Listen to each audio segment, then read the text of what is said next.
받으실 말씀은 요한복음 7장 37절로 44절까지의 말씀입니다.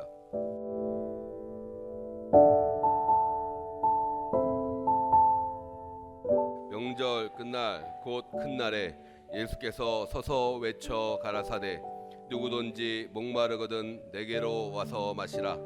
나를 믿는 자는 성경의 이름과 같이 그 배에서 생수의 강이 흘러나리라 하시니, 이는 그를 믿는 자의 받을 성령을 가리켜 말씀하신 것이라.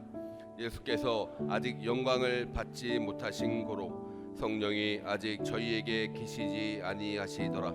이 말씀을 들은 무리 중에서 혹은 이가 참으로 그 선지자라 하며 혹은 그리스도라 하며 어떤 이들은 그리스도가 어찌 갈릴리에서 나오겠느냐, 성경에 이르기를 그리스도는 다윗의 씨로 또 다윗에 살던 촌 베들레헴에서 나오리라 하지 아니하였느냐 하며, 예수를 인하여 무리 중에서 쟁론이 되니 그 중에는 그를 잡고자 하는 자들도 있으나 손을 대는 자가 없었더라. 아멘.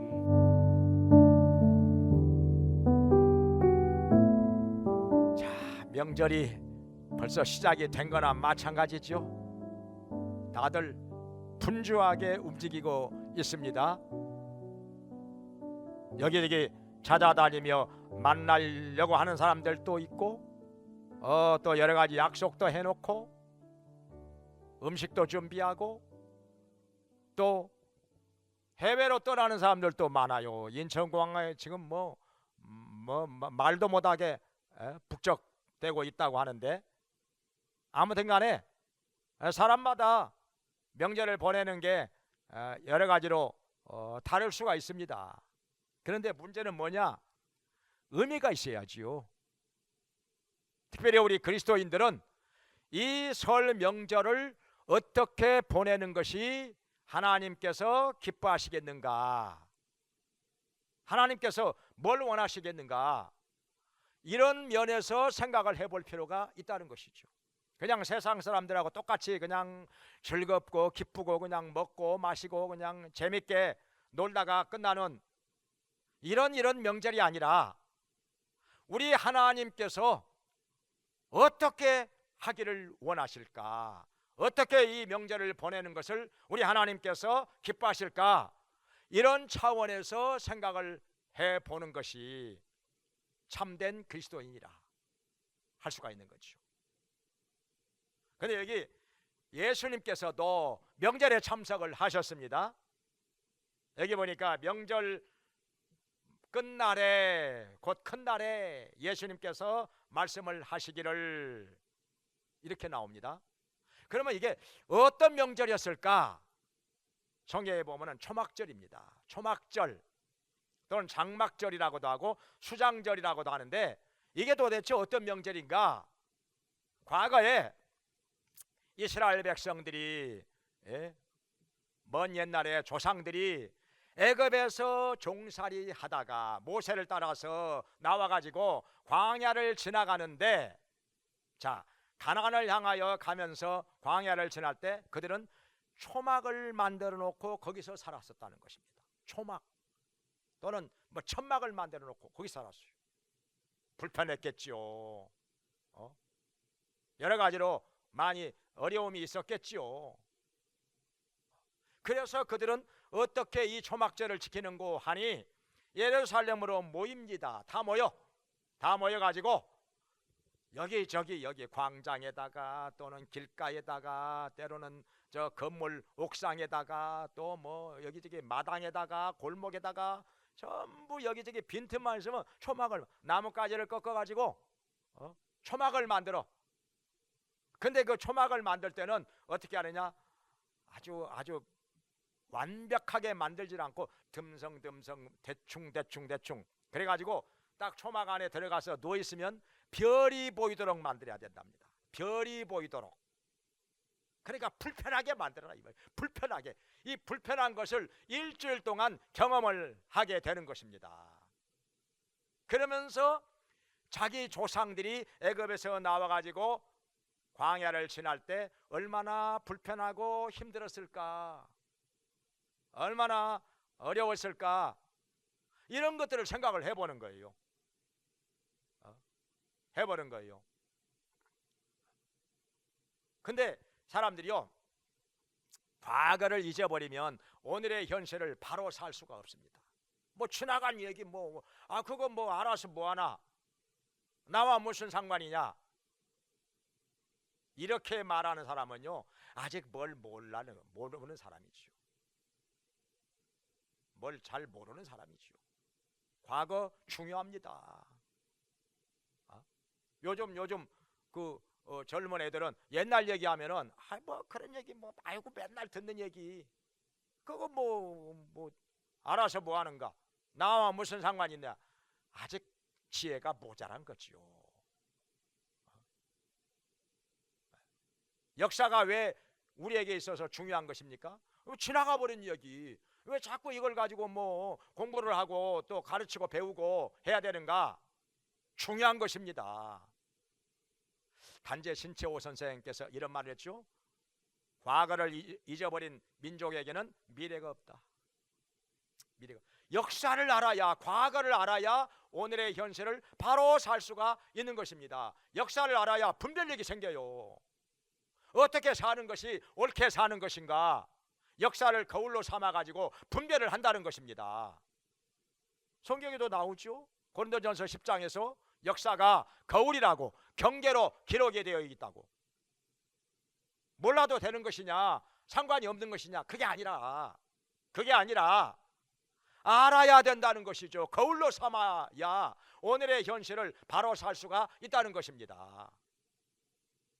신학에서도 그래요. 신학에서도 역사는 일반 계시라고 말합니다. 성경이 특별 계시고 역사가요 일반 계시요. 그 정도로 역사를 통해서 하나님의 뜻을 깨달을 수가 있다는 것입니다. 왜냐하면 역사는 하나님이 주관하시니까. 그냥 아무것도 아닌 것이 아니라 하나님이 주관하시기 때문에 역사를 우리가 공부를 하게 되면은 하나님을 더 잘 알 수가 있는 것입니다.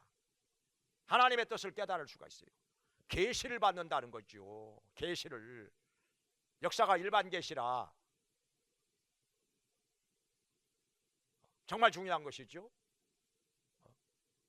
그래서 끊임없이 오늘날에도 이 거짓의 세력, 악의 세력은요 역사를 끊임없이 왜곡하려고 합니다. 아니면 안 가르치려고 합니다.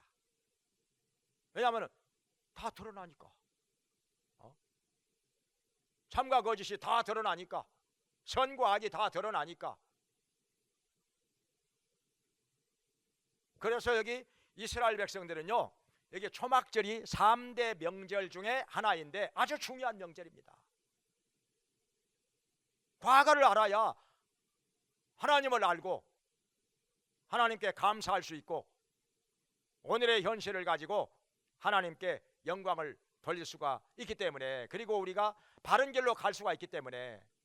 왜냐하면 사람들이 잊어버려요. 잊어버리는 게 문제라. 이게 사사기에 보면은 이스라엘 백성들이 과거를 잊어버려요. 과거를 잊어버리게 되면은 하나님을 떠납니다. 하나님께서 베풀어 주신 은혜를 잊어버려요. 하나님께서 자기 조상들에게 행하신 여러 가지 일들을 잊어버립니다. 그러면 하나님 떠나, 그리고 우상 숭배에 빠집니다. 사람들이요 하나님을 떠나면 우상 숭배에 빠질 수밖에 없습니다. 왜냐하면 마음이 허전하거든요. 불안하거든요.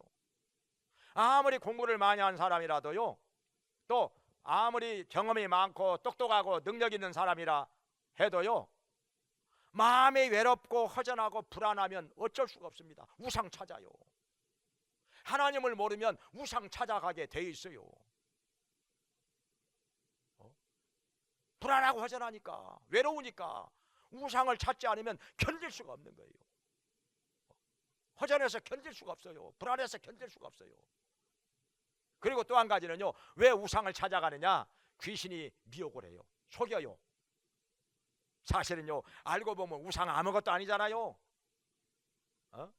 사람이 깎아만든 조각품에 불과한 것인데 뭐 할 수 있겠습니까? 넘어지면 일어나지도 못하는데. 뭐 나무로 만들었든지 돌로 만들었든지 금으로 만들었든지 뭘로 만들었을지라도 그건 아무것도 아닌 거죠. 그건 움직이지 못하는 조각품인데 뭘 도와줍니까? 거기다가 아무리 절을 몇 번 한들, 아무리 기도를 한들, 아무리 정성을 쏟은들 어떻게 인간을 도와줍니까? 넘어지면 일어나지도 못하는데. 생각해보면 참 우습기 짝이 없지요. 어리석기 짝이 없는 거죠. 근데요, 귀신이 역사하면요 사람을 속여요. 뭔가 있는 것 같이 믿어져. 그게 뭔가 있는 것 같이 믿어져요. 사람을 도와줄 것처럼 믿어져요. 그러니까 거기다가 대고 절하고 기도하고 그러는 거죠. 배울 만큼 배운 사람이, 똑똑하다고 하는 사람들이 점쟁이 찾아가 그래가지고 점을 쳐. 그리고 무당 불러다가 구슬하고 사실은 아무것도 아닌데, 어리석기 짝이 없는 일인데. 그래서 고린도전서 10장에서도 우상을 섬기는 것은 귀신에게 섬기는 것이라, 그리고 귀신과 교제하는 것이라 이렇게 말씀을 합니다. 이게 귀신의 역사라는 거예요. 멀쩡한 정신 가지고 무슨 우상에게 절을 합니까? 기도를 합니까? 뭘 도와준다고? 아무것도 아닌 건데. 근데 귀신이 역사하면요 사람이 속아요. 깜빡 속아서 뭐가 있는 것처럼 믿어져.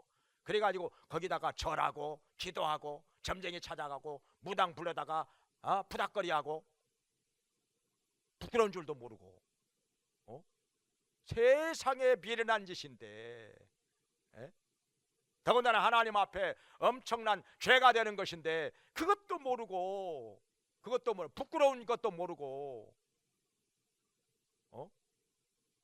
참 안타까운 일이죠. 이게 귀신 역사라는 거예요. 그러니까 이스라엘 백성들이 우상을 섬기다가 보면은 그것이 죄가 되어 가지고 하나님께서 징계를 하십니다. 그럼 외적이 쳐들어와 막 죽이고 빼앗아 갑니다. 그러면 그제서야 정신 차리고 하나님 앞에 나와서 부르짖습니다. 회개하고 간구합니다. 그러면 하나님께서 또 이스라엘 백성들을 불쌍히 여기시고 사사를 세워서 그들을 외적의 손에서 구원하십니다. 그럼 또 평안해요. 근데 또 잊어버립니다. 좀 살만하고 괜찮고 뭐 별일 없이 잘 살면은 잊어버려요. 그리고 또 하나님 버리고 우상 숭배로 갑니다. 범죄를 합니다. 하나님 앞에서. 참, 이게 되풀이 되는데, 왜 그러느냐? 잊어버리니까 똑같은 일을 되풀이 하는 것입니다. 과거의 잘못을 또 되풀이 하는 것입니다. 잊어버리니까. 그래서 우리 하나님께서는 역사를 잊어버리지 말라고 이렇게 명절을 만들어서 지키게 하십니다. 이 명절 안 지키는 사람은요 백성 중에서 끊쳐지리라. 내 백성 아니라는 거예요. 이 명절 안 지키는 사람은 백성 중에서 끊쳐지리라. 그래서 이 초막절이라는 명절을 만들어 놓고 과거에 이스라엘 백성들이 광야를 지나면서 이렇게 초막을 만들어 놓고 고생하면서 불편하게 산 거, 이걸 기억한 거예요. 근데 지금은 어떻습니까? 이렇게 젖과 꿀이 흐르는 가나안 땅을 하나님께서 차지하고 살게 하셨으니 감사해야지요. 감사해야지요. 하나님께 영광을 돌려야지요. 절대 하나님 떠나면 안 되는 것이지요. 그리고 또 초막절에 뭘 하느냐 하면은 저 예루살렘 변두리에 있는 실로암 연못에서 물을 길어다가 하나님 제단 위에다가 붓습니다. 이렇게 제사를 드립니다. 날마다 한 번씩 물을 길어다가 하나님 제단에 부어드려요. 이것도 하나의 제사인데 매일매일 이것을 7일 동안 반복을 합니다. 그래가지고 이제 명절 끝날이 되었는데 예수님께서 명절 끝날에 말씀을 전하십니다. 무슨 말씀을 전하신 거 아니? 누구든지 목마른 자들은 내게로 와서 마시라. 나를 믿는 자는 그 배에서 생수의 강이 흘러나리라. 이렇게 말씀하십니다. 목마른 자들은, 우리 인생에 목마른 자들이 많다는 거죠. 목마른 자들은 내게로 와서 마시라. 나를 믿는 자는 그 배에서, 성경의 이름과 같이 그 배에서 생수의 강이 흘러나리라. 생수의 강이 흘러나리라. 그럼 여기 생수의 강이 무엇일까요? 여기서 말씀하시기를 여기서 생수람은 나를 믿는 자가 받을 성령을 가리켜 말씀하십니다. 성령을, 이게 생수의 강이라 말씀을 하시는 것입니다. 그런데 여기서 아직 예수님께서 영광을 받지 아니하셨으므로 성령이 그들에게 임하지 아니하셨습니다. 여기 생수의 강이 성령이라고 말씀하셨는데, 그럼 뭐냐 이게 성령이? 목마른 자가 성령을 받게 되면은 마음이 마치 생수를 마신 것 같이 시원해진다는 것이죠. 시원해진다는 거. 우리의 마음을 그토록 시원하게 하는 이 생수의 강, 이 성령이 누구에게 임하느냐? 예수 그리스도를 믿는 자에게, 예수 믿는 자에게 임하신다는 것입니다. 자, 우리가 성경에서 예를 찾아볼 수가 있는데요, 요한복음 4장에 보면은 수가성 우물가에서 예수님을 만난 여인이 있습니다. 이 여인은 목이 말랐어요. 외로웠어요. 마음이 허전합니다. 많이 방황했습니다. 남편을 5번이나 바꿨는데도 마음에 만족이 없어요. 시원함이 없어요. 평안이 없어요. 그러니까 얼마나 방황하고 힘들었겠습니까? 창피한 거지요. 그래서 동네 사람들 물을 길러 나오지 않을 때, 정오에 떼약볕이 쨍쨍 내리쬐을 때 우물가에 물을 길러 왔다가 예수님을 만나 예수님께서 말씀을 하십니다. 네가 주는 다시 목마르겠지만은 내가 주는 물은 영원히 목마르지 않는 샘물이 되리라. 영생하도록 솟아나는 생수를 너에게 주리라 말씀을 하시니까 귀가 번쩍 뜨요. 그런 물이 있다면 나에게 주시옵소서 해가지고 대화를 나누다 보니까 예수님이 메시아인 것을 깨닫게 됩니다. 예수님이 우리의 구세주로 세상에 오신 것을 깨닫게 됩니다. 그리고 예수님을 믿게 됩니다.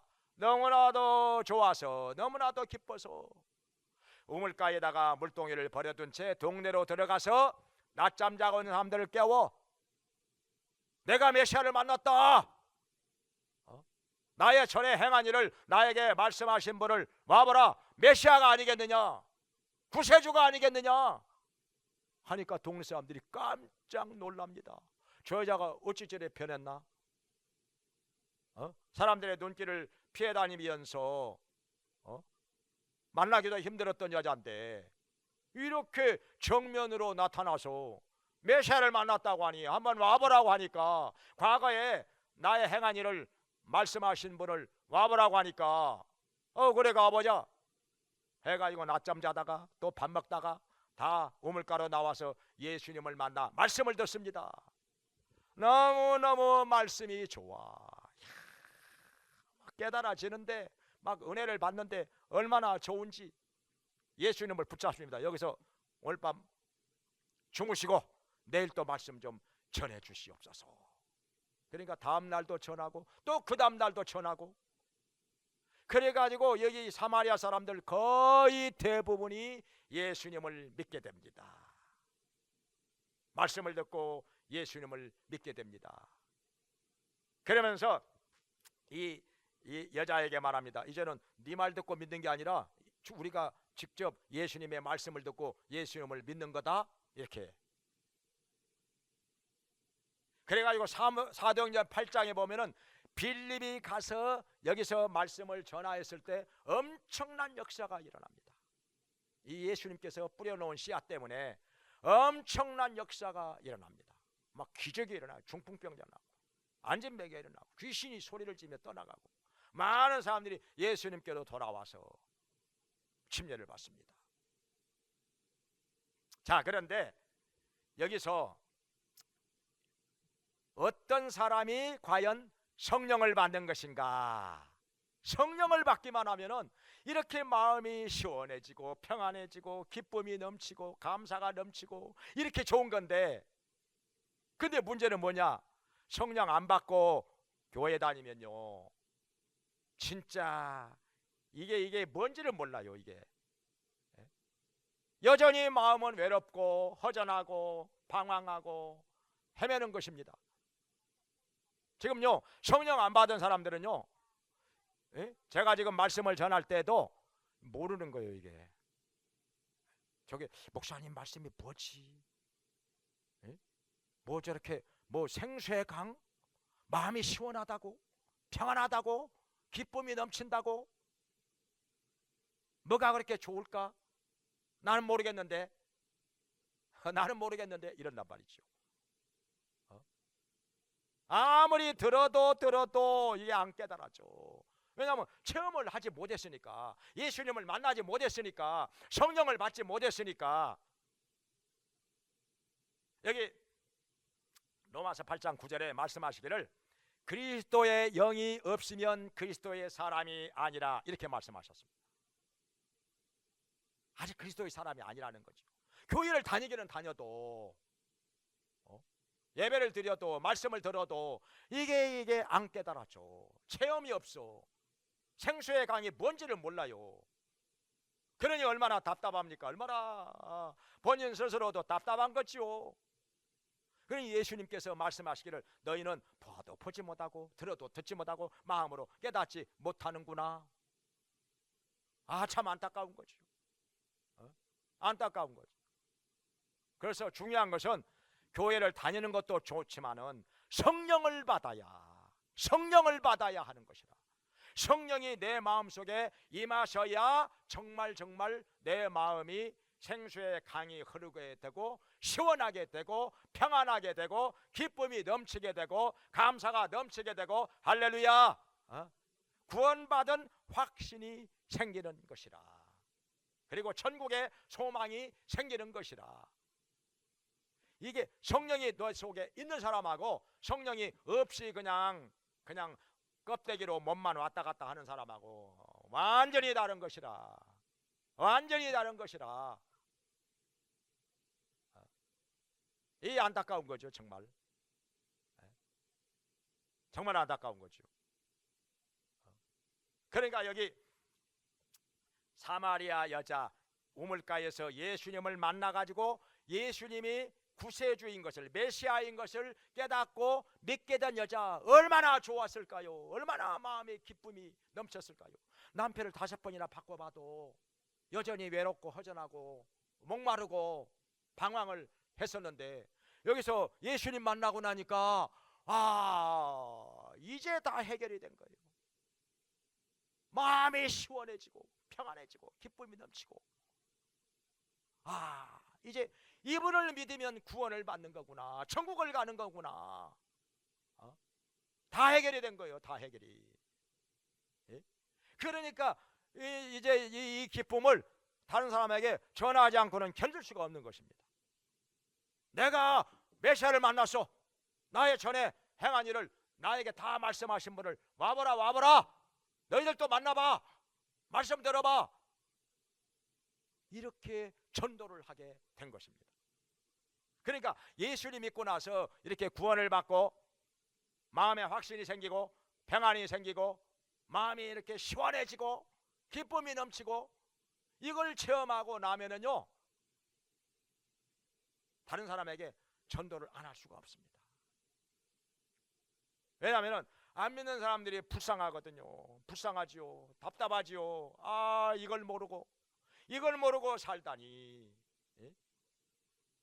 저렇게 살다가 인생 끝나면은 정말 영원한 지옥인데, 진짜 지옥에 불로 떨어질 텐데 얼마나 이것처럼 불쌍한 일이 어디가 있겠습니까? 구원 못 받고 죽은 사람들이 지옥에 떨어진다는 것을 알기 때문에 그냥 보면 불쌍한 거지요. 그냥 불쌍한 거지요. 아무리 겉으로 볼 때는 멀쩡하게 보여도 돈도 많고 잘 사는 것 같아도 얼마나 불쌍한지, 그 영혼이 불쌍한지. 그래서 전도를 하려고 애를 쓰는 거지요. 그래서 우리 예수님께서는 이렇게 명절에 왜 이 중요한 말씀을 전하셨느냐? 많이 모이니까. 명절에는 사람들이 많이 모이니까, 북적대니까. 이 많이 모인 자리에서 이 중요한 말씀, 생수의 강에 대해서, 성령에 대해서 말씀을 전하신 것입니다.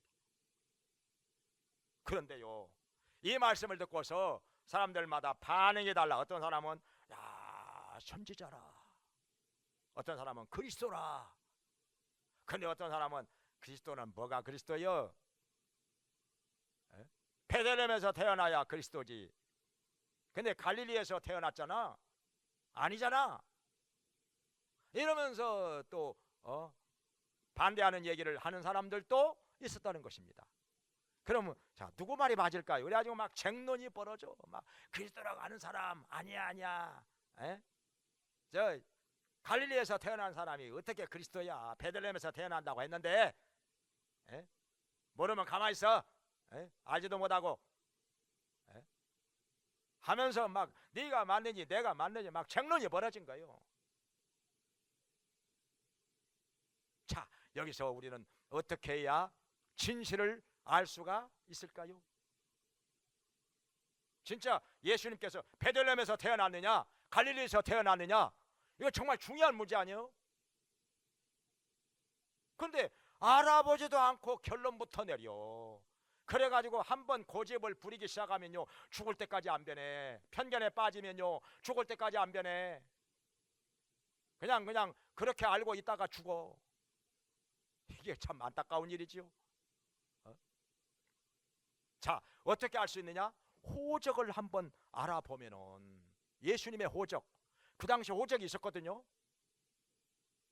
왜 예수님께서 베들레헴에서 태어나셨느냐 하면은, 그 당시에 아우구스토 황제가, 로마 황제가 다 번적지로 돌아가서 호적을 해라고 명령을 내렸습니다.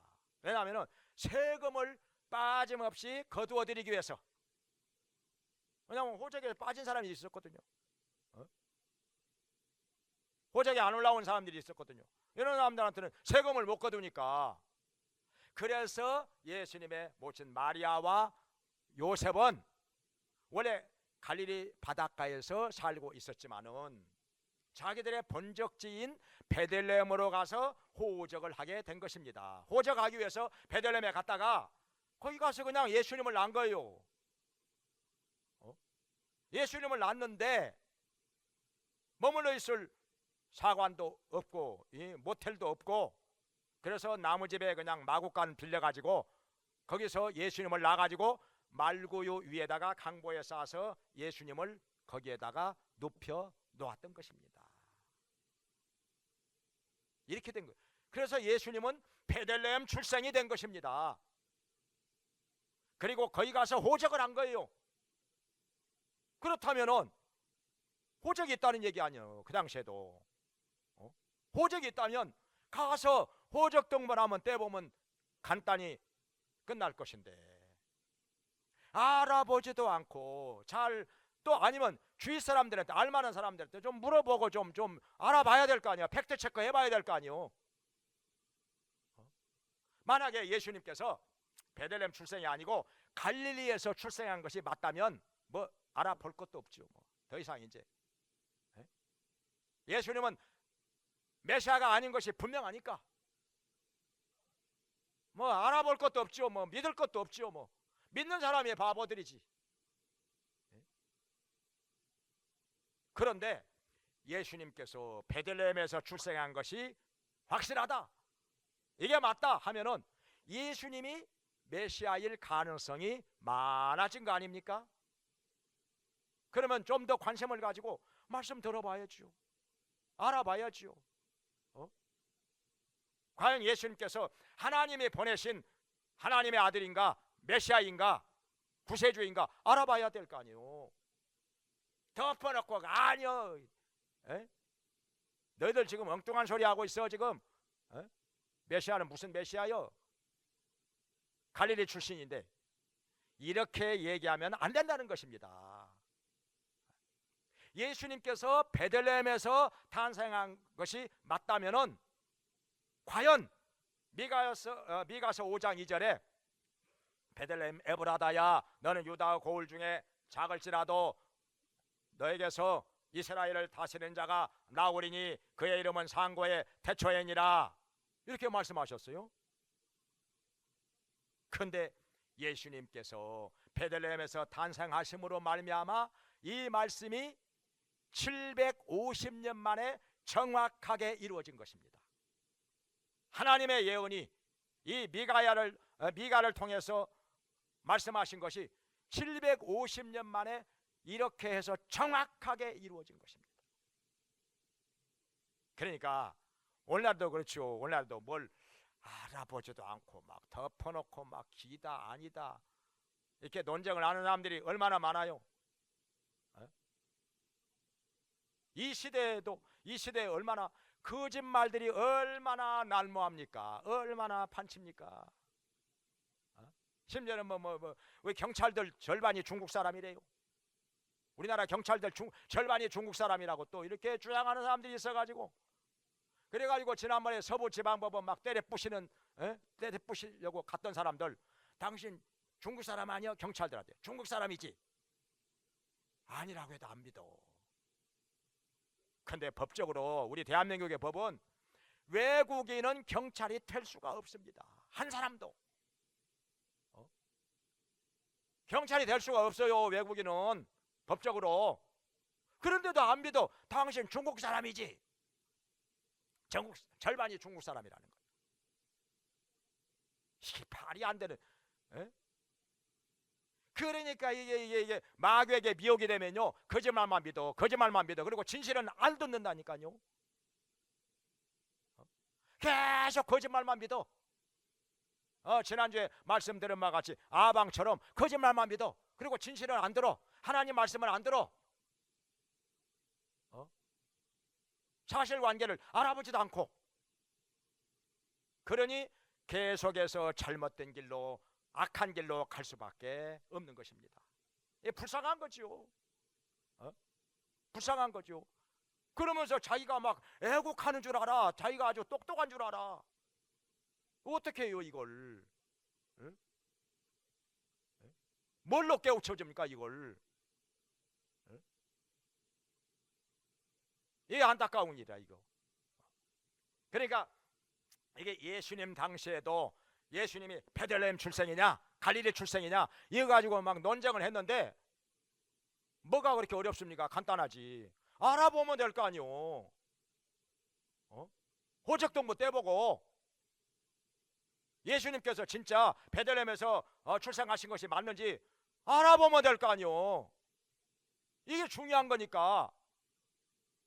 베들레헴 출생 아니라면은 갈릴리에서 출생한 것이라면 이건 볼 것도 없어요. 믿을 것도 없어요. 구세주가 아니니까. 근데 베들레헴에서 출생한 것이 맞다고 하면은 계속해서 예수님의 말씀을 들어봐야지요. 과연 하나님께서 보내신 구세주인가 알아봐야지요. 관심을 갖고 계속해서 들어봐야지요. 그래서 오늘 아래도 그렇습니다. 예수님께서 우리에게 성령을 보내신다고 약속을 하셨지요. 요한은 너희에게 물로 침례를 주었거니와 너희는 몇 날이 못 되어서 성령으로 침례를 받으리라. 사도행전 2장 16절 이하에서도 말세 내가 내 영으로 모든 육체에 부어주리니 너희 자녀들은 예언할 것이요 젊은이들은 환상을 볼 것이요 늙은이들은 꿈을 꾸리라. 내가 너희 남종과 여종에게 성령을 물 붓듯이 부어주리니 너희가 예언을 할 것이요 그리고 기사와 표적이 나타나리라 말씀을 하셨습니다. 그러니까 오늘날에 예수님을 진정 구세주로 믿고 영접한 사람들은 그 속에 성령이 임하십니다. 성령이 임하시면 마음에 생수의 강이 넘쳐, 평안이 넘쳐, 기쁨이 넘쳐, 감사가 넘쳐, 만족이 넘쳐, 행복해지고, 예수 믿는 것이 이렇게도 좋은 것을 그렇게 목말라가지고 외롭고 허전하고 방황하던 사람이 예수님을 믿고 나서 이렇게 평안하고 기쁘고 감사하고 만족스럽고 이렇게 좋은데, 기도하면 응답이 있고 하나님이 함께 하시고 나를 도와주시고 문제를 해결해 주시고 이렇게 형통하게 되는데, 예수님 안 믿는 사람이 오히려 불쌍한 거지요. 안타까운 거지요. 왜 이걸 모를까?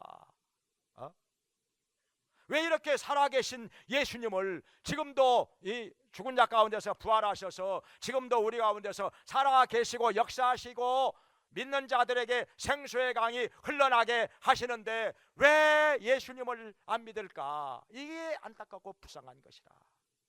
체험한 사람들은요.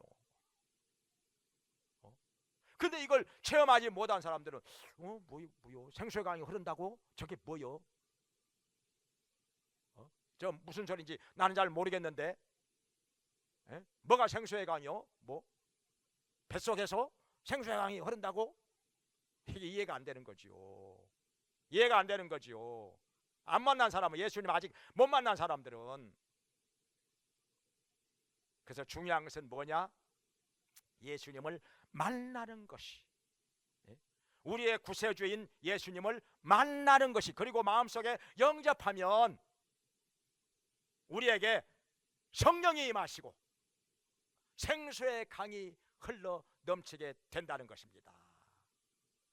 이런 체험 속에서 많은 사람들에게 예수님을 증거하고, 이렇게 명절에 예수님께서 많이 모인 사람들에게 이렇게 중요한 말씀을 전하잖아요. 누구든지 목마르거든 내게로 와서 마시라. 나를 믿는 자는 성경의 이름과 같이 생수의 강이 그 배에서 흘러나리라.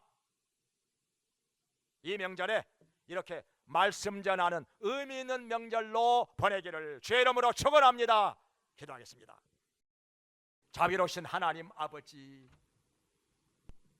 아무리 세상에서 이것저것 다 소유하고 찾아봐도 여전히 우리는 외롭고 허전하고 목이 마릅니다. 허무감 때문에 방황합니다. 그러다가 영원한 멸망에 이를 수밖에 없는데, 예수님을 믿으면 우리가 구원을 받고 성령이 임하셔서 우리 속에서 생수의 강이 흘러 넘치는 것을 말씀해 주시니 감사합니다. 또 우리가 체험하게 하시니 감사를 드립니다. 모두가 다 예수님을 만나고 영접하고 마음속에서 생수의 강이 흘러 넘치는 것을 체험하며 사는 자들 되게 하여 주시옵소서. 참 그리스도인들 되게 하여 주시옵소서. 성령님께서 각 사람에게 임하시고 역사하여 주시사 주님의 은혜가 넘치고 평강이 넘치고 기쁨이 넘치게 하여 주시옵소서. 또 이 명절에 만나는 사람들에게 예수님처럼 생수의 강에 대해서 전하게 하여 주시옵소서. 말씀 전하는 의미 있는 나날들이 되도록 저희들을 붙들어 주시고 사용하여 주시옵소서. 예수님의 이름으로 기도합나이다. 아멘. 이제는 우리를 구원해 주시고 영원한 천국으로 들어가게 하시는 예수 그리스도의 은혜와 우리를 자녀 삼아 풍성하게 채워주시고 복을 주시는 하나님 아버지의 크신 사랑과 우리의 약함을 도우시며 진리 안에서 우리 마음속에 참된 평강과 기쁨과 행복을 넘치도록 부어주시는 성령님의 감화 감동 교통하심이 하나님께 나와서 예배를 드리며 성령을 받음으로 말미암아 마음속에서 생수의 강이 넘치고 또한 이 생수의 강을 다른 사람들에게 말씀으로 전하면서 살기 원하는 모든 성도들에게 영원히 함께 있을지어다. 아멘.